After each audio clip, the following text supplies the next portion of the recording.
So as we read your holy word, help us see, Lord, help us learn. Holy Spirit, from its pages lead the way, lead the way. Come and rouse our stubborn will. Lord, make our hearts and souls be still. As we read your word, may we heed it and obey. 시편 42편 1절부터 11절 중에서 오늘도 1절부터 5절까지 그리고 11절을 읽도록 하겠습니다. 오 하나님이여, 사슴이 물 시내를 찾기에 갈급한 같이 내 혼이 주를 찾기에 갈급하나이다. 내 혼이 하나님 곧 살아계신 하나님을 찾기에 목이 타니 내가 어느 때에 가서 하나님 앞에 보이리요.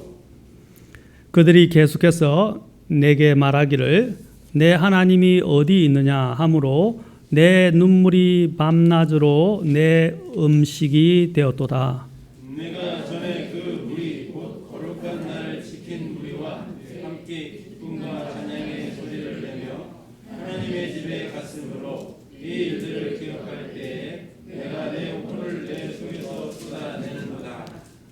오 내 혼아, 어찌하여 너가 낙심하느냐? 어찌하여 너가 내 속에서 불안해하느냐? 너는 하나님께 소망을 두라.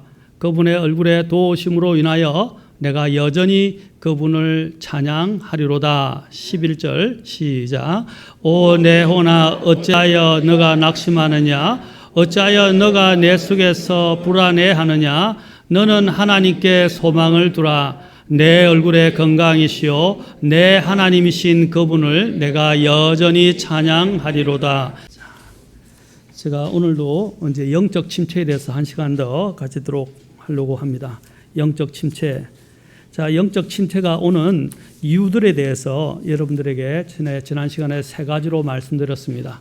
첫째는 신체적인 문제, 건강을 관리하지 못하거나 건강에 문제가 생겼을 때 또 온다. 두 번째로는 정신적인 문제.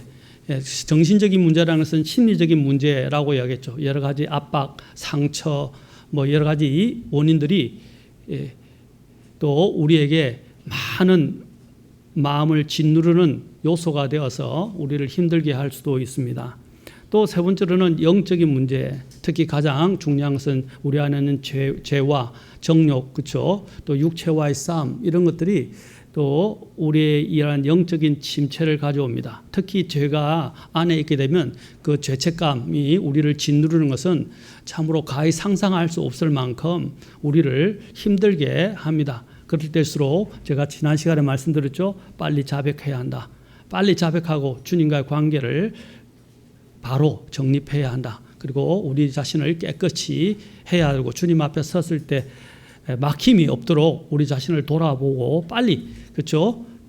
돌아보고 또 주님께로 돌이켜야 한다라고 말했습니다. 그 근거는 우리에게는 바로 주님의 선하심이 있고 주님의 또한 말씀이 우리를 깨끗게 하고 주님의 보혈이 우리를 깨끗게 할 수 있습니다.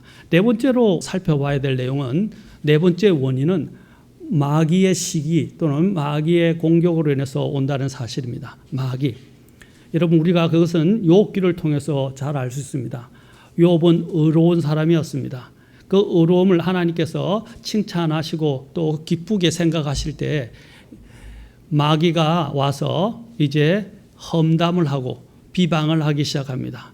그가 그냥 그가 의로운 사람이 됐겠냐? 하나님께서 좋은 것을 다 주셨기 때문에, 그가 누리고 있는 것이 너무 많기 때문에 그가 이러한 전혀 문제 없이 살아가고 의로운 것처럼 보일 뿐입니다 라고 이야기했어요. 그래서 주님께서 그의 마귀에게 허락하셔서 어떻게 했습니까? 이제 그의 모든 상황들을 하나하나 불행으로 이끌어가기 시작합니다. 처음에는 그의 재산을 몰수하게 하고, 그 다음에 재산을 잃어버리게 하고, 두 번째로는 그의 자녀들을 잃게 하고, 세 번째로는 그의 건강을 잃게 하고, 네 번째로는 그의 건강에서 더 나아가서 가장 가까이 있는 아내와 그 다음에 친구들로부터 외면당하게 만들었다는 사실입니다. 여러분, 그 원인은 욥이 잘못했다고 성경에서 말하지 않습니다. 물론 하나님은 여러 가지 다른 목적이 있으세요. 욥을 더 정금같이 주님께서 단련시키시고 욥의 믿음 속에 근원적인 문제가 하나 있었어요. 하나님은 그것마저도 일깨우시려고 했다는 사실입니다. 자, 욥기 가서 한번 잠깐 보십시오. 욥에게 하나님께서 일깨워 주시고자 한 것이 무엇인가? 제가 전에도 잠깐은 언급했지만 여러분이 성경을 혼자서 이렇게 보면 전혀 몰라요. 공부하고 묵상하면 하나님이 왜 이 욥을 기록하게 하셨는지 그것을 알 수 있습니다. 하나님께서 욥에 대해서 말씀하신 욥의 가장 큰 문제가 뭐였냐? 바로 욥의 교만이었다는 사실입니다. 그 욥의 교만을 주님께서 안에 내재되어 있고 보이지 아니하고 숨어 있는 그 욥의 교만을 주님께서 깨뜨리고자 하셨던 것입니다. 그래서 41장에 보면 리워 야단에 대해서 이야기를 하시죠. 주님께서 리워 야단에 대해서 이야기하시면서 마지막에 욥을 꾸짖는데 욥에 꾸짖을 때 욥의 41장 34절에 보시면 뭐라고 되어 있습니까? 저기 보면 그는 지금 리워 야단에 대해서 이야기하면서 그는 모든 높은 것을 바라보는 자요 모든 교만한 자녀들을 다스리는 왕이니라 하시니라 이렇게 되어 있죠. 우리말로는 이렇게 되어 있죠. 그러나 히브리어나 그리고 또한 킹 제임스 성경에는 뭐가 가장 뒤에 나오는지 아세요? 뭐가? 욥에게 하나님이 답변하는데 뭐가 가장 뒤에 많이 나옵니까? 단어가 pride. 이게 뭡니까? 교만이래요. 교만. 하나님이 욥에 대해서 말씀하시는 것 중에 하나가 그 마음속에 욥은 어려운 사람이었어요. 이 세상에서 욥보다 더 어려운 사람은 없다 할 정도로 주님께서 칭찬하신 사람이에요. 그러나 욥 안에 뭐가 있냐면 나는 어렵다. 나는 죄 없는 사람이다. 계속 욥이 항변한 게 그거 아닙니까? 나는 죄도 없었는데 왜 이런 일을 당하느냐 라는 것을 항변해서 하나님께 불평하고 하나님을 원망하지는 않았지만 자기는 어려웠는데 죄가 없었는데 친구들은 또한 사실 욥은 인간으로 볼 때는 흠이 없는 사람이었어요. 그런데 친구들은 어떻게 했어요? 너가 죄가 있다라고 했는데 욥은 생각해 보니까 자신이 이 세상 사람들이 저지르는 것 같은 그런 죄는 없었어요. 그런 죄를 저지르지 않았어요. 정말 어려운 사람이었어요. 사람들이 보기에도 깨끗한 사람이었어요. 바울과 같았어요. 바리새인들도 바울 중에는 바리새인 중에 바리새인이었잖아요. 율법으로는 흠이 없었다고 말했죠. 그러나 바울 안에는 뭐가 있었습니까?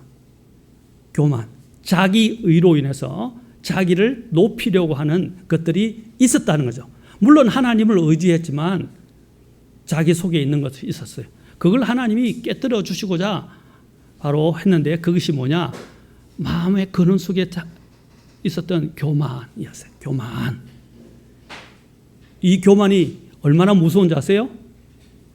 주님께서 지금 욥을 지금 이야기하는 건 아니지만 욥기 41장에서 인간이 타락하게 되도록 만든 그 사탄의 근원적인 문제가 뭐였죠? 교만이었죠. 교만. 그래서 리오 야단을 이야기해요. 이 리오 야단은 누구를 이야기하는 거예요? 누구를 지칭하는 겁니까? 사탄이죠. 마귀를 지칭하는 거예요. 마귀가 다른 말로 리오 야단 또는 용 또 뱀이라고 불려집니다. 그래서 리오 야단을 이야기하면서 리오 야단의 가장 큰 문제가 뭐랬어요? 교만한 자녀들을 다스리는 왕이니라 라고 주님께서 결론을 내리시는 거예요. 인간의 근원적인 하나님을 대적하게 하는 그 사상을 심어 놓는데 그것이 뭐냐? 교만이었다. 그걸 주님께서 오늘 여기서 통해서 가르쳐 주시는 거예요. 교만. 우리의 마음속에는 교만함이 있어요. 그 교만함 중에 하나가 뭡니까? 어떤 사람들은 이래요. 그 착한 아이 컴플렉스를 가진 아이들. 그러니까 경건한 교회 다니는 부모 밑에서 착한 아이로 불려지면서 자란 아이들은요. 자기가 착한 줄 알아요. 진짜로. 세상에 자기보다 착한 사람이 없고 심지어는 자신 죄도 없다고 생각해요. 나는 그렇게 큰 잘못을 저지른 적도 없고 부모에게 불순종한 적도 없고 또 이 죄로 인해서 죄책감을 크게 느껴본 적도 없는 거예요. 그래서 나는 착한 아이였다. 그러니까 자신의 죄를 못 느끼니까 어떻게 해요? 구원받을 필요성, 정말 구원의 그 가치를 깨닫지 못하는 거예요. 욥도 바로 그와 같은 거예요. 하나님 앞에서 볼 때는 정말 의로운 자였고 깨끗한 자였어요. 하나님 앞에서도. 그러나 그 마음속에 내재되어 있었던 것이 무엇이었습니까? 나는 정말 의로워서 흠이 없는 사람이다. 하나님 앞에서도 내놓을 수 있는 사람이다. 라는 생각을 가졌던 거예요.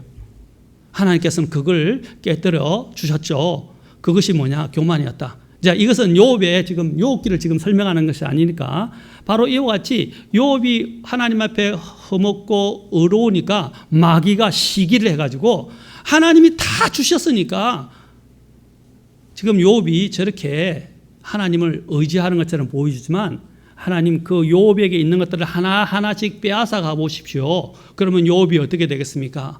그래서 욥이 가지고 있던 것을 하나하나씩 빼앗아 가기 시작했어요. 결국에는 건강도 잃고 아내도 자기에게 자기를 저주하고 그렇죠? 뒤돌아서 버리고 심지어는 자신을 위로하기 위해서 왔던 친구들조차도 어떻게 했어요? 그를 비난했습니다. 마음을 둘 데가 없죠. 외롭고 힘들고 제 가운데 앉아서 울며 하소연을 해보지만 해결점이 안 보이는 거예요. 그래서 욥은 사실 침체에 빠졌다고 할 수 있습니다. 이 침체에서 굉장히 고통을 많이 겪었어요. 보십시오. 모든 걸 다 잃어버렸어요. 한순간에 모든 걸 다 잃어버렸어요. 재산, 자녀, 건강, 아내, 가장 가까이 있는 아내, 심지어는 가장 친하던 친구들까지도 자신을 오해하고 자신의 죄를 빨리 밝히라 라고 이야기하면서 비난을 들었을 때 그는 너무 참담했습니다. 그래서 주님께 하소연해보지만 하소연할 수가 없었어요. 원망하지는 않았지만 그는 하소연할 수 없어요. 그래서 침체에 빠져들기 시작했습니다. 자, 이것을 누가 조장한 겁니까? 누가 조장했다고요? 마귀가 시기해서 조장을 했다는 것입니다.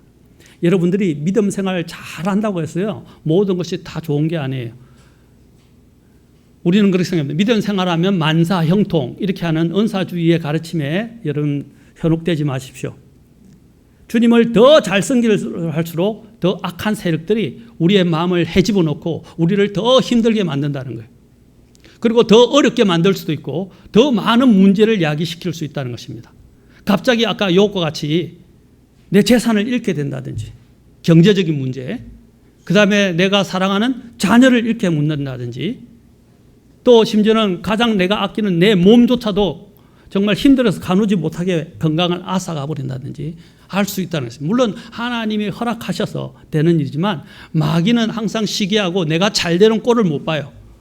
욥이 잘 되는 꼴을 못 본 것처럼 우리가 하나님 앞에서 영적으로 잘 되고 잘 성공하는 것들을 그걸 가만히 보고 내버려 두지 않아요. 마귀는 죽은 자에 대해서는 반응을 하지 않아요. 움직이지 않아요. 죽은 자는 이미 죽었으니까 신경 쓸 필요가 없죠. 그러니까 다시 말하면 불신자들이라든지 불신자를 이용하고 사주하고 이용할 수는 있지만 그 불신자들을 건드릴 필요는 없단 말입니다. 이미 죽어 있는 존재들이니까. 그러나 마귀가 냄새를 맡고 공격하는 존재는 뭐냐면 살아있다고 하는 자들이 하나님 안에서 살아있다고 하는 사람들, 특히 하나님 안에서 잘 되는 자들을 어떻게 했든지 호시탐탐 기회를 노려서 그의 발목을 붙잡고 그를 넘어뜨리려 한다는 사실입니다. 마찬가지입니다. 우리의 삶에도 모든 것이 승승장구하고 다 좋은 것이 그것이 좋은 게 아니에요. 오히려 그 재물이 그리고 나의 성공이 또 나의 건강함이 오히려 내가 하나님을 저버리고 내가 세상에 빠질 수 있는 하나의 요소들이 될 수가 있어요. 오히려 잘 되면 전에도 봤죠. 더 잘 되면 수요일에도 봤지만 잘 되면 오히려 하나님을 배불러 가지고 하나님을 잊어버릴 수 있어요. 내 하나님이 누구냐 하고 하나님을 잊어버리게 된다는 것입니다. 그리고 또 잘 되면 내가 잘 돼서 된 줄 안다 이 말입니다. 마귀는 그 마음을 우리에게 심어줘요. 우리는 항상 아까 누가 기도하시고 찬양도 했지만 겸손해야 합니다. 우리는 주님 앞에 바짝 엎드려야 합니다. 항상 아까 그랬죠. 욥의 가장 근원적인 문제는 교만이었다. 교만의 반대는 뭐죠? 겸손이잖아요. 하나님 앞에 바짝 엎드려야 된다는 사실입니다. 그러면 오늘 시편 말씀을 통해서 이런 침체가 올 때 우리는 어떻게 해야 합니까? 우리가 하나님을 믿는다고 하지만 어떤 때는 이런 공허함이 막 찾아옵니다. 아까 여러 가지 원인들에서 찾아오지만 특히 마귀도 우리의 상황들을 자꾸 어렵게 하고 어지럽혀서 또 심지어는 원인 모르게 우리의 생각 속에 부정적이고 잘못된 것들을 심어놔서 우리의 마음이 갑자기 확 다운이 되게 만들 수도 있어요. 그리고 내가 잘하려고 그러는데 갑자기 주변에서 일들이 일어나기 시작하고 문제들이 막 일어나기 시작해요. 그래서 우리의 생각을 산만하게 만들고 우리의 생각을 다른 데로 자꾸 흩어지게 만들고 또 생각을 하나님께 집중하지 못하도록 만든다는 사실입니다. 그게 마귀가 하는 거예요. 우리는 그럴 때 왜 이렇지 하고 그런 어떤 상황이나 환경이나 문제들을 바라보지 말고 이것이 마귀가 내 믿음을 저하시키고 내 믿음을 약화시키고 내가 믿음을 잃게 하기 위해서 또한 공격하는구나. 첫째는 내 안에 어떤 이런 문제들이 생길 때 내가 하나님 앞에 잘못한 것이 있는가? 또 내가 뭔가 문제가 될 만한 것들이 있는가 하고 돌아보고 그런 것들이 없다고 한다면 이거는 마귀에게서 온 것이구나 하고 어떻게 해요? 내 마음을 산지한 문제들, 일어나는 여러 가지 문제들에 집중하지 말고 우리는 주님께로 문제를 가져가야 한다는 사실입니다.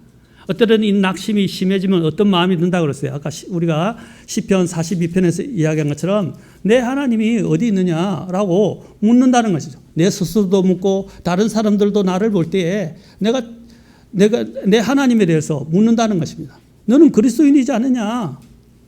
지난 시간에 제가 말씀드린 너는 그리스도인이지 않느냐? 내 하나님이 어디 있느냐? 물론 이것은 믿음에 대한 도전일 수도 있지만 내가 이런 영적인 힘을 잃게 될 때 내 모습 속에서 하나님을 찾아볼 수 없고 하나님을 찾는 마음이 안 보이기 시작할 때 세상 사람들은 너 달라졌네 라고 이야기하면서 공격하기 시작한다는 거죠. 내 마음 속에도 자꾸 그런 마음이 있다는 거예요. 정말 하나님이 계시는가? 하나님이 나를 사랑하시는가? 하나님은 나를 도와주시는가? 하나님 나와 함께 하시는가? 하고 자꾸 의구심이 들기 시작한다는 거예요. 누가 좋아하겠어요? 마귀가 좋아하는 거예요. 마귀가 좋아한단 말입니다. 그런 마음속에 의구심을 넣어줄 수 있다는 거예요. 마귀가 우리를 공격할 때 어떻게 공격합니까? 욥처럼 우리의 주변에 있는 가장 내가 아끼던 것들, 재산부터 가족들 생명까지 앗아갈 수 있어요. 그러나 또 마귀가 또 뭘 건드려? 우리의 몸을, 건강을 건드릴 수 있다는 사실입니다. 그리고 건강보다 더 중요한 게 뭐냐면 우리의 마음을 어지럽혀서 마음을 완전히 힘들게 해서 영적으로까지 다운이 되게 만든다는 거예요. 여러분 유다에게 말씀드렸죠. 유다와 관련해서 이스카리ot 유다가 주님을 팔려고 할 때 그는 도둑이었고 그는 항상 재물에 관심이 있었지만 결국에는 그가 어떻게 했어요?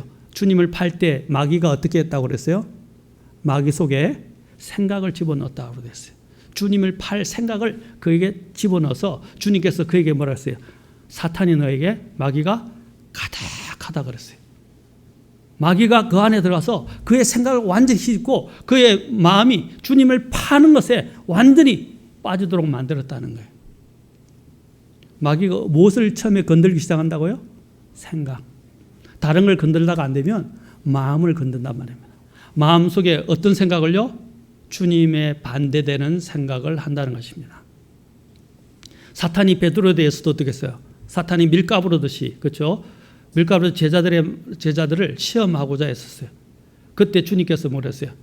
바로 사탄이 뭘 가지고 그들의 마음, 베드로가 어떤 말을 했습니까? 베드로가 주님께 대한 선한 신앙 고백을 했을 때 선한 신앙 고백을 한 다음에 바로 어떻게 됐어요?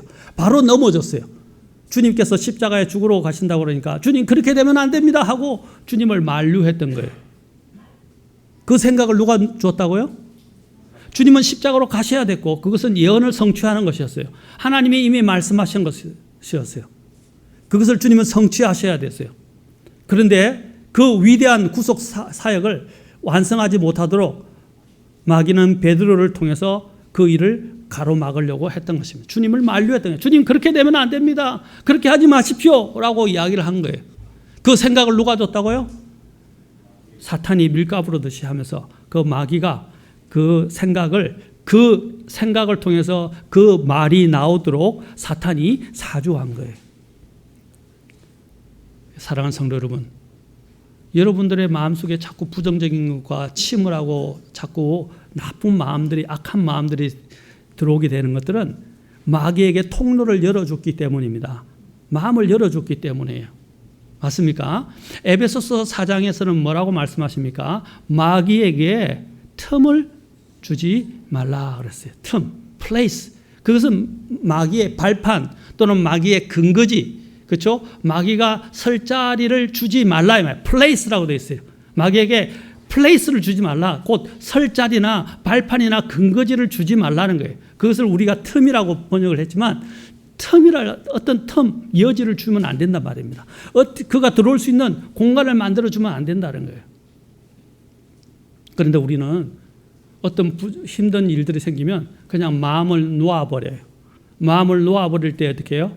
마귀는 그 작은 틈을 비집고 나옵니다. 여러분, 문어의 특징이 뭡니까? 문어의 특징 중에 하나는, 문어는 그 몸을 그 상황에 맞게 모양과 색깔을 바꿀 수 있을 뿐 아니라 심지어는 몸의 형태까지도 바꿀 수 있다고 그래요.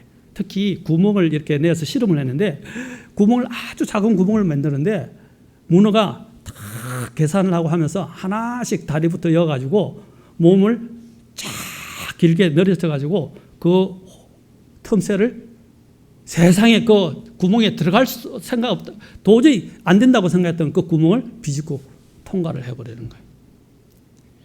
마귀도 마찬가지라는 것입니다. 작은 틈새만 생기면 마귀는 들어온다는 거예요. 특히 마음의 생각에 틈이 벌어지는 그 순간에 마귀는 들어오기 시작한다는 것입니다. 시편 기자도 그러한 여러 가지 원인들, 어떤 원인들에서 그의 생각이 완전히 낙담하게 되고 침체에 빠져들기 시작했습니다. 그래서 그는 너무 침체에 빠지니까 이제 막 너무 갈증이 심한 거예요. 목이 마르고 너무 힘든 상태에 빠졌습니다. 42장 1절에 보니까 하나님이여, 사슴이 물 시내를 찾기에 갈급한 같이 내 혼을 주를 찾기에 갈급하네다. 마치 애타게 목이 막 너무 말라서 목이 타는 것처럼 그는 주님을 갈급하고 주님을 갈구하지만 그게 안 되는 거예요. 2절에 내 혼이 하나님 곧 살아계신 하나님을 찾기에 목이 타니 내가 어느 때에 가서 하나님 앞에 보이리요. 아무것도 보이지 않는 거예요. 절망과 낙담과 침체 속에 빠져서 헤어나지를 못하는 거예요. 그래서 어느 때에 아무것도 안 보이는 거예요. 좋아진다는 어떤 이런 가능성조차도 그의 마음속에는 보이지 않는 것입니다. 그리고 주변 사람들은 말하기를 내 하나님이 어디 있느냐까지 말하고 자기의 마음은 너무 침체해서 도저히 감당이 안 돼서 이제 눈물이 마를 날이 없는 거예요. 밤만 되면 너무 고통스럽고 신음하고 눈물이 자신의 모든 앞을 가리게 할 만큼 눈물이 쏟아졌습니다. 그래서 내 눈물이 심지어는 어떻게 표현하고 있어요? 밤낮으로 내 음식이 되었다라고 말했어요. 여러분도 실제로 눈물을 흘리지 않지만 마음이 울고 있잖아요. 이 침체라는 단어를 보면요, 이게 침체라는 단어가 영어로는 depression이라고 말합니다. 그걸 이제 동사는 depress라고 이야기하죠. 여러분, D라는 말은 뭡니까? DE. 그 D라는 말은 아래로 내려간다 이런 뜻이에요. 아래로 이런 뜻입니다. press라는 말은 뭡니까? 누른다 이런 것이요. 그래서 아래로 막 짓눌러 가지고요, 모든 것들이 침체되고 위축되고 우울하게 된다는 거예요. 우울해진다는 것입니다. 여러분, 이 침체 중에 하나가 가장 대표적인 것이 우울증이죠. 그렇죠? 이 우울증은, 그렇죠, 하나의 요즘 현대인들에게 가장 많이 있는 정세들 중에 하나이지만 이 가벼운 감기처럼 지나갈 수 있지만 이게 심화되면 어떻게 됩니까? 의지가 상실될 정도로 감당이 안 되고 나중에는 이 심각한 증상 중에 하나가 이제 이 세상에 대해서 무의미하게 되고 의욕이 없어질 뿐 아니라 모든 가치가 무의미해지고 또한 자살 충동까지 느끼게 된다는 거예요. 그래서 우울증 환자의 3분의 2가 자살을 생각한다고 그래요. 그리고 10%에서 15%가 실제로 자살을 시행한다고 합니다. 아까 그랬죠. 우울증 환자 중에 몇 분의 몇 3분의 2가 자살을 생각하고 또 그 중에서도 10%에서 15%가 실제로 자살을 시행한다고 합니다. 어떤 사람들은 자신이 우울증인지도 모르고 하는데 자꾸 삶을 살면서 위축되는 거예요. 자꾸 긴장되고 위축되고 모든 기능들이 이제 떨어지기 시작하고 의욕도 저하되기 시작합니다. 밥맛도 떨어지고 잠도 오지 않고 어떤 사람들은 그 반대로 이 반대적인 성향이 나타나요. 그냥 다 무기력하니까 그냥 잠만 자는 거예요. 잠만 자는 거예요. 또 어떤 사람들은 무기력하니까 식욕이 없어지기보다는 오히려 너무 지나치게 음식이 땡겨서 과식을 하게 되면서 폭식을 하게 되는 거예요. 이런 식으로 우울증이 나타나기도 합니다. 또 우울증 환자 중에 4분의 5가 이 수면 장애를 호소한다고 이야기를 합니다. 그런데 이 병원에 가보면 검사를 해보면 다른 문제가 없는데요. 증상이 없는데요. 신체적인 문제는 없는데요. 그래서 어떻게 하냐면 결국에는 어디로 가랍니까? 정신과로 가보라고 합니다. 정신심리학과로 가보라고 이야기합니다. 그래서 심리를 어떤 때는 받아보면 심리치료가 필요합니다. 이렇게 이야기합니다. 가장 세상 사람들은 심리치료를 원하고 심리치료를 때로는 도움을 받기도 하지만 저는 가급적이면 여러분들이 생활의 모든 전반적인 패턴과 사고방식과 행동방식을 바꾸고 영적인 삶의 방식을 바꾸는 것이 가장 중요해요. 여러분 그 정신과 상담을 받으면 하는 게 뭡니까? 그냥 이야기를 들어주고 그 이야기를 그냥 들어주는 거예요. 대부분은 들어주는 거예요. 그래서 해보라고 합니다. 계속 들어주고 그러면서 적절하게 몇 가지 이렇게 조언을 주기도 하고 어떤 때는 너무 이것이 스스로 의지가 상실될 때는 약을 처방하기도 합니다. 그러나 가장 중요한 것은 오늘 이 시편 기자를 통해서 우리는 영적으로 이것을 어떻게 해결해야 하는가를 배워야 합니다. 세상 사람의 이 정신심리학과 의사를 의존하기보다는요, 가급적이면 영적으로 빨리 문제를 해결하는 것이 더 좋다 이 말입니다. 우리도 이런 자꾸 문제들을 세상의 의사들을 통해서 해결하려고 하지 마시고 주님 안에서 해결해야 되는데 그러면 주님 안에서 어떻게 해결해야 하는가 우리가 그 방법들을 오늘 좀 찾아보면 좋겠습니다. 그리스도인들이 실제적인 이런 슬럼프나 영적 침체를 겪고 있을 때 어떻게 해야 하는가 가장 대표적인 것은 무엇입니까? 42편 6절. 자, 6절을 통해서 우리가 살펴봐야 할 것은 6절 같이 읽겠습니다. 시작. 오 나의 하나님이여 내 혼이 내 속에서 낙심함으로 내가 요르단 땅과 헤르몬 족속의 땅과 미살 산에서부터 주를 기억하리이다. 자, 어떻게 하면 주를 기억하는 겁니다. 그 이전에 우리가 먼저 잠깐 해야 될 것이 한 가지 있는데 우리는 내 혼에게 말해야 돼요. 마음이 처져 있잖아요. 아무 의욕도 없잖아요. 그래서 그냥 슬럼프에 빠져 있고 완전히 짓눌려 있는 상태니까 의욕이 없잖아요. 그런데 어떻게 하냐면 우리가 우리 스스로에게 사실 명령해야 됩니다. 이것은 사실 그냥 우리 명령이 아니라 하나님께서 우리 마음속에 권원에서부터 말씀하시는 거예요. 그 음성의 귀를 기울여야 한다는 것입니다. 5절에 뭐라고 그랬어요? 오 내 혼아 어찌하여 너가 낙심하느냐? 어떻게 하라고요? 내 혼에 대해서 책망하면서 이야기하라는 것입니다. 이것이 하나님께서 지금 이 시편 기자의 마음속에서 하나님께서 울리시는 하나의 음성일 수도 있어요. 그러나 음성일 수 있지만 오늘 이 시편 기자는 또 이것을 어떻게 해요? 내 혼에게 어떻게 해요? 명령하는 거예요. 여러분 그래요. 말이 씨가 된다 그러잖아요. 맞습니까? 내 자신에게 우리는 말해야 돼요. 안 돼. 힘들어. 죽겠어. 자꾸 그렇게 되면 더 의욕이 침체되는 거예요. 나는 안 돼. 아무것도 못하겠어.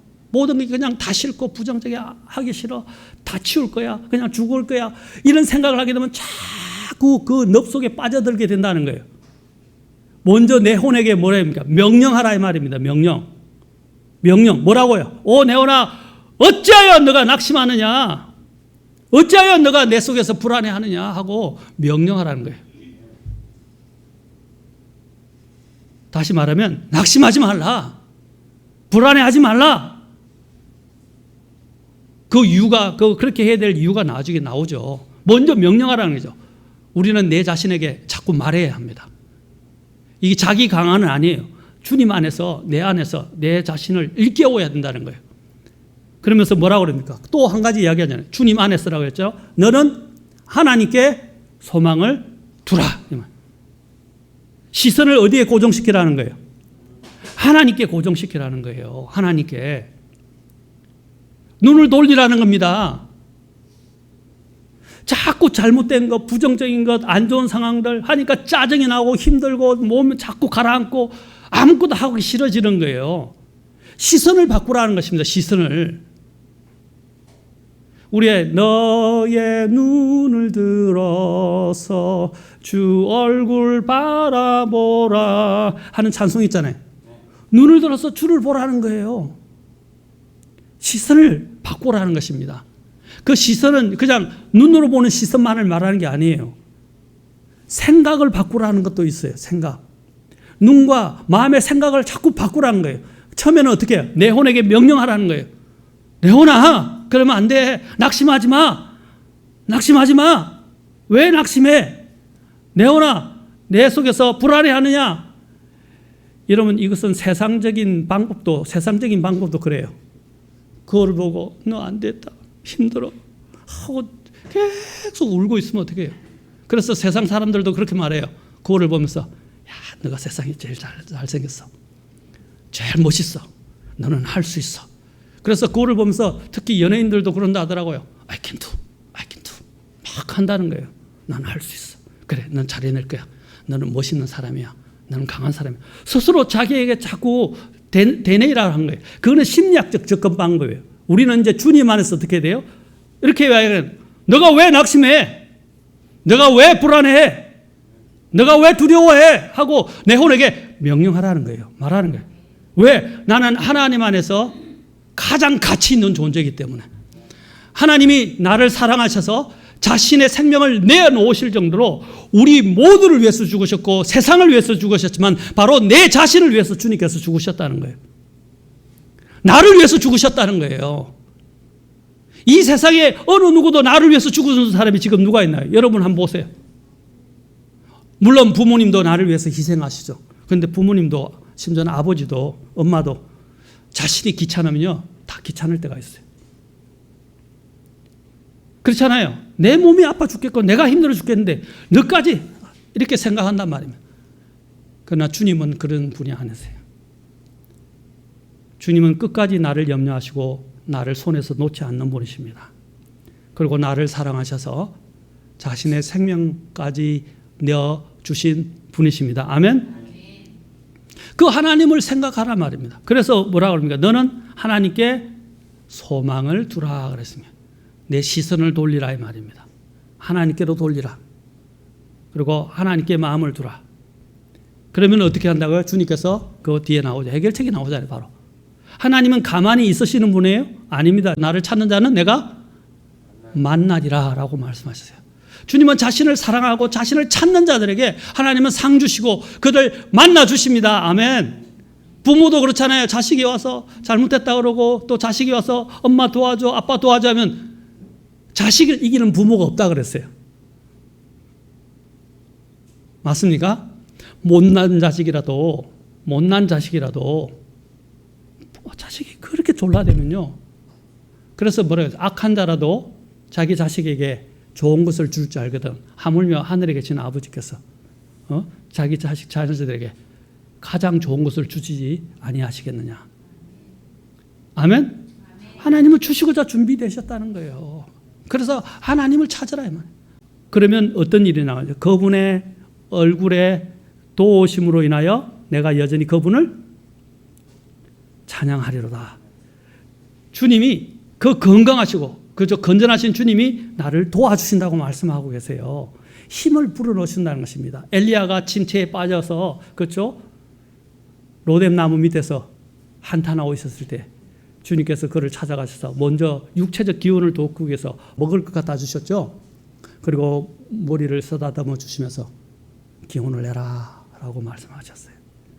기운을 내라.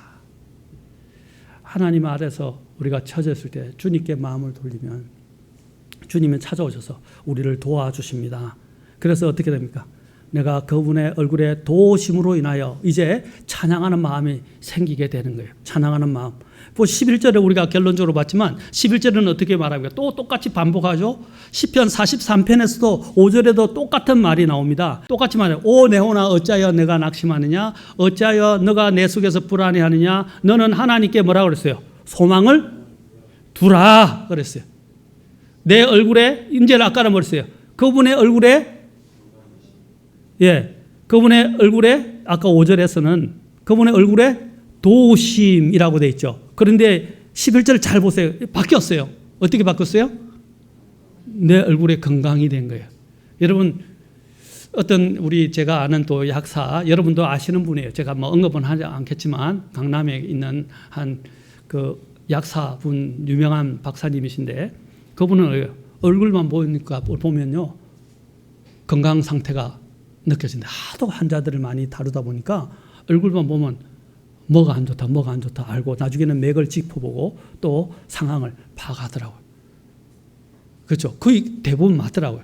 우리도 그렇죠. 얼굴을 보면 이 사람이 뭔가 안 좋은가 힘든가 우리가 알잖아요. 얼굴을 보면서 눈을 보고 얼굴을 보고 눈에 뭐 다크서클이는지 눈에 또 밝게 됐는지 눈이 또 색이 변했는지 얼굴 색이 변했는지 보면서 우리가 알 수 있는 것처럼 얼굴을 보면 알잖아요. 자 여기서 보세요.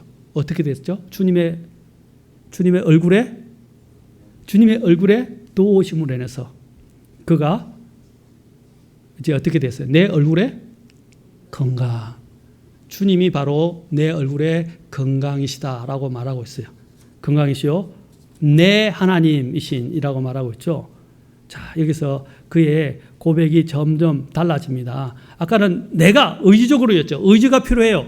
의지적으로 내 혼에게 말해야 되고 의지적으로 어떻게 해야 돼요? 의지적으로 또 소망을 두라고 말해야 되고 또 의지적으로 하나님의 도우심을 구하고 나아가야 됩니다. 아멘? 의지가 필요해요. 여러분 죽을 것 같아도 어떻게 해요? 어떤 사람이 이야기합니다. 자살하려고 하는 사람에게 자살할 힘이 있으면 그 힘을 가지고 다시 한번 살아보라고 이야기합니다. 그렇잖아요. 자살할 용기가 있으면 그 용기를 가지고 이 세상에서 한번 도전해보라고 말하는 것이에요.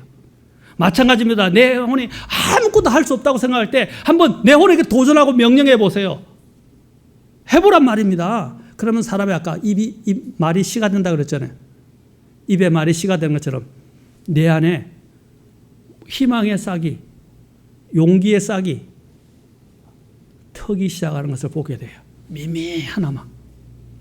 엘리야가 기도했을 때 3년 6개월 동안 비가 오지 않고 나중에 저 높은 곳에 가서 기도했을 때 여러 번에 걸쳐서 아무것도 보이지 않았어요. 그러나 계속해서 엎드려 주님 앞에 기도했을 때 처음에 조금 이렇게 전만한 것에서 손바닥만한 구름이 보이기 시작하고 그 다음에 뭐 폭우를 동반하는 구름이 막 몰려오기 시작했어요. 처음에는 아무것도 안 보이지만 희미하게 보이고 아무것도 안 보이고 아까 불가능해 보이지만 그 희미한 가운데서 주님께서 점 같은 구름을 만드시고 우리같이 이렇게 물이 지금 없잖아요. 가뭄이잖아요. 지금 마음이 왕량하고 메말라 버린 상태예요. 아까 1절 2절에서 봤잖아요. 그럴 때 비가 하나도 없고 아무것도 지금 느낄 수 없는 이런 메마른 상태에서 쪼개란 점 같은 구름이 보이기 시작하고 구름이 보인다는 소망이 나타나는 거죠. 작은 손바닥 같은 구름이 보이기 시작하고 나중에 그것이 폭우가 돼서 쏟아진다는 것입니다. 그래서 주님께 어떻게 해요? 내 얼굴에 건강해 내 하나님이신. 아까 여기서 그가 어떤 방향으로 들어요? 내 하나님이라고 바뀌어졌잖아요. 아까 그분이라고 말했잖아요. 내가 그냥 여전히 내 의지를 표현했어요. 그러나 그 의지가 어떻게 했어요? 이제 내 하나님이신 그분을 내가 여전히 찬양해요. 이제 그 안에 하나님이 다시 살아나기 시작한 거예요. 하나님이 살아났어요. 아까 그래서 첫 번째는 어떻게 내 혼에게 의지적으로 명령해야 된다. 내 생각을 바꾸고 내 시선을 바꿔야 한다라고 말했어요. 자꾸 문제들을 보지 말라 이 말이에요. 문제. 우리에게는 누가 계신다? 나를 위하시는 하나님이 계시고 그 하나님께 소망을 두고 하나님을 향하도록 내 시선을 돌리도록 내 혼에게 명령하라 말이에요. 두 번째 어떻게 하라고 했어요? 기억하라 6절. 주님을 기억하라. 주님과의 관계에서 오 나의 하나님의 내 혼이 내 속에서 낙심함으로 자 어느 때를 기억합니까? 내가 요르단 땅과 헤르몬 족속의 땅과 미살산에서도 주를 기억하리라. 주님과의 관계를 가졌던 그때를 기억하는 것입니다. 덴마크의 철학자 키에르케고르는 인간이 불안에서 해방될 수 있는 길은 오직 복을 주시는 하나님을 기억하고 만나는 것이다 라고 이야기를 했다는 것입니다. 다윗은 지난날 우리를 지키시고 자신을 지키고 보호하신 하나님의 은혜를 기억하였고 하나님께서 불안하게 했던 모든 문제를 해결하여 주심을 믿고 의지할 때 그 불안이 평안으로 슬픔이 기쁨으로 바뀌는 것을 경험하게 되었습니다. 그리고 의지가 막 생성되기 시작해요. 참 놀라워요. 그렇죠? 참에 하기가 어렵지 한번 이게 모르게요. 이 굴리는 눈과 같처럼 눈이 어떻게 해요? 처음에는 작은 것이 굴러가지만 나중에 어떻게 해요? 그게 계속 불어나서 눈덩이처럼 불어난다고 우리가 이야기하잖아요. 마찬가지로 우리의 이런 마음의 의지도요. 처음에는 힘들고 미약하지만 몸부림을 치고 이렇게 하기 시작하는데 하나님이 도우셔서 그를 이끌어 주신다는 것입니다. 특히 여러분 철로 역정을 보면 철로 역정에 이 크리스찬이라는 사람이 순례의 여정을 가면서 제일 먼저 막다뜨리게 된 시험거리가 뭐였죠? 네, 낙심 또는 절망이라는 구덩이에 빠지게 돼요. 헤어나지 못하고 허우적거리고 있었어요. 그렇죠? 허우적거리면서 막 절규하고 살려달라고 했을 때 어떤 일이 납니까? 도움이라는 도움이라는 이 조력자가 와서 그를 그 절망에서 건져내어 줍니다. 아멘. 하나님이 여기서 도우시리라 그랬잖아요. 맞습니까? 하나님이 그 얼굴에 도우심으로 인하여 내가 여전히 그분을 찬양한다 그랬는데 근데 결국에는 그것이 내 얼굴의 건강이요 내 하나님이신 그분을 내가 여전히 이게 눈덩이처럼 불어나서 이제 그 없었던 의지가 막 분출되면서 생성되기 시작하는 거예요. 그래서 하나님을 기억하라. 특히 우리는 뭘 기억해야 합니까? 우리의 죄를 용서해 주신 하나님의 은혜를 잊지 않고 기억해야 한다는 것입니다. 두 번째는 모든 질병과 사망에서 나를 건져주신 하나님의 은혜를 기억해야 합니다. 죄로 인해서 죽을 수밖에 없는 우리들을 사망에서 건져주신 하나님의 은혜를 기억해야 한다. 세 번째는 하나님께서 우리에게 복을 부어주시며 우리의 소원을 들어주시고 우리의 기도에 응답해 주시는 분이심을 우리는 기억해야 합니다. 네 번째는 무엇을 기억해야 합니까? 하나님의 약속을 기억해야 합니다. 하나님은 약속을 지키시는 분이십니다. 아멘. 그래서 신실하신 하나님이에요. 오 신실하신 주, 내 아버지요. 주님은 신실하세요. 특히 그분의 약속에 있어서는 약속을 반드시 지키시는 분이십니다. 아멘.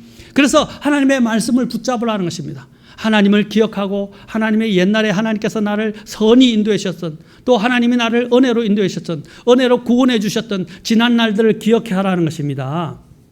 그래서 아까 시편 우리가 42편에 보십시오. 4절에도 나오잖아요. 4절에도 보십시오. 내가 전에 그 무리 곧 거룩한 날을 지킨 무리와 함께 기쁨과 찬양의 소리를 내며 하나님의 집에 갔으므로 이 일을 뭐라고 그랬어요? 기억할 때에. 여러분 기억하면서부터 시작됩니다. 하나님이 나를 어떻게 구원하셨는지, 하나님이 나를 어떻게 인도하셨는지, 또 하나님이 얼마나 선하시고 또 하나님이 얼마나 많은 언덕과 언택들을 베푸셨는지 기억하라는 것입니다. 그래서 시편 기자의 시편 40편 100편 이하에 쭉 보면 이런 말이 많아요. 하나님을 찬양하라고 말하면서 하나님의 그분의 언택을 잊지 말지어다 라고 말합니다. 언택을 잊지 말라라고 말합니다. 그 다음에는 우리는 어떻게 해야 됩니까? 하나님께 기도해야 합니다. 기도하라 이 말입니다. 이때 전에도 말씀드렸지만 이때 이 시편 기자의 이 상태는 가장 인생에서 최악의 때였습니다. 우리는 하나님께 기도해야 합니다. 하나님은 우리에게 기도라는 선물을 주셨어요. 기도라는 특권을 주셨어요.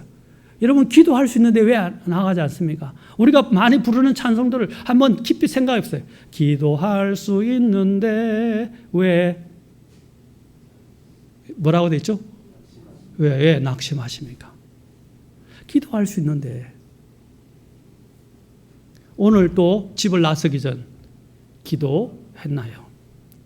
여러분, 기도. 바로 우리는 기도를 통해서 하나님과 다시 생명의 관계를 다시 이어갈 수 있다는 것입니다. 기도는 생명의 호흡과 같은 거예요.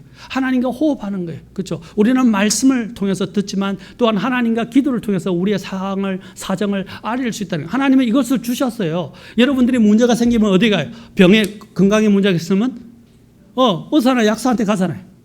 그렇죠? 또 여러분의 어떤 여러 가지 경제적인 문제가 생기면 은행이나 아니면 다른 데, 그렇죠? 도움을 받을 수 있는 사람은 찾아가잖아요. 문제가 생기면 먼저 찾아가잖아요. 우리의 이런 영적인 문제가 생길 때 우리는 먼저 누구를 찾아가야 됩니까? 하나님을 찾아가서 하나님께 구하라는 것입니다. 그래야 하나님이 도우시는 거예요. 하나님의 도우심을 구하지 않고 세상적인 방법을 동원하면 그거 오래 못 가요. 오래 못 간다는 것입니다. 그것은 곧 무너져 내려요. 하나님의 도움을 구해요. 그래서 아까 시편 기자도 그분의 얼굴에 도우심이라고 말하는 거예요. 도우심, 주님의 도우심을 구해야 합니다. 세 번째로는 우리는 어떻게 됩니까? 하나님의 도우심을 이제 하나님이 도우시는 걸 알면 하나님이 해 주실 것을 믿어야 안 믿어요? 믿죠? 그게 믿음의 하나의 대표적인 표현 중에 하나가, 하나님의 신뢰에 대한 표현 중에 하나가 찬양하는 거예요. 하나님을 찬양하는 거예요. 비록 지금 일은 해결되지 않은 것 같고 또 일이 아무것도 안 보이는 것 같지만 아무것도 없는 것 같고, 그렇죠? 아까 구름 한 점도 없는 것 같고 비가 오지 않을 것 같지만 엘리야가 기도했을 때 어떻게 해요? 정 같은 손바닥만한 그 다음에 폭우가 나중에 몰려온 것처럼, 그래서 엘리야는 어떻게 해요? 하나님을 힘을 얻어서 일어나서 주님을 찬양할 수 있게 된 거예요. 그때 우리도 마찬가지예요. 지금은 이루어지지 않지만 하나님은 아브라함에게 주셨을 때 아브라함이 믿었던 믿음은 어떤 것이었어요? 없었던 것을 지금 있는 것처럼 부르시는 하나님을 믿음에라고 됐어요. 믿었다고 됐어요. 뭐라고요? 아브라함이 있었을 때는 없었던 것이었다고 말했어요. 존재하지 않았어요. 있지도 않았어요. 그런데 하나님은 어떻게 했어요? 존재하지도 않았는데 지금 있는 것처럼 부르신다 이 말입니다. 그 하나님을 아브라함이 믿어서 하나님께서는 그의 믿음을 어렵게 보신 거예요. 거기 로마서 4장에 나옵니다. 사랑하는 성도 여러분, 우리 하나님 지금은 우리에게는 아무것도 안 보이는 것처럼 보이지만 하나님 자체가 우리의 원천이에요. 아멘. 하나님은 무에서 유를 창출하실 수 있는 분이에요. 없었던 것을 있는 것처럼 부르실 수 있는 분이에요. 그래서 지금은 아무것도 안 보이는 것처럼 암흑처럼 보이지만 곧 그것들은 우리 앞에 현실로 나타나게 될 것입니다. 아멘. 응답으로 나타나게 될 거예요. 그래서 하나님을 아예 믿음을 믿었다는 것은 이미 지금은 일어나지 않았지만 분명히 일어날 것이라는 것을 하나님을 의지하고 하나님께 맡기고 하나님을 찬양하는 거예요. 아멘. 그게 감사예요. 그래서 있든지 없든지 문제가 있든지 없든지 그냥 자꾸 감사하면 달라져요. 이 우울증이나 이 침체되는 것 중에 하나는 뭐냐면 감사할 요소를 찾지 않고 자꾸 잘못된 것들을 자꾸 찾고 그것들에 의해서 내 마음이 지금 녹아내리는 거예요. 그러니까 자꾸 그게 짓누르니까 자꾸 무거워지고 침체되는 거예요. 뭘 찾으라고요? 감사할 요소를 찾아라 이 말입니다. 지금 여러분 주변에 감사할 거 찾아보세요. 특히 내 아이들 보면서 아이들 보면 속이 터지죠. 그런 경우가 많죠.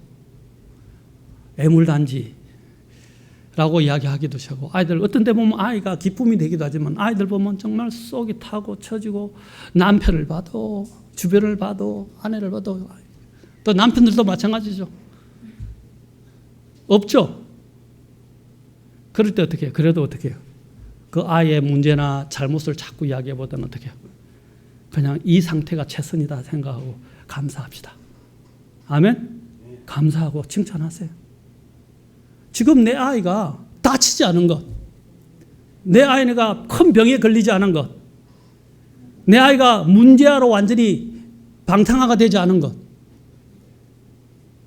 감사하란 말입니다. 아멘?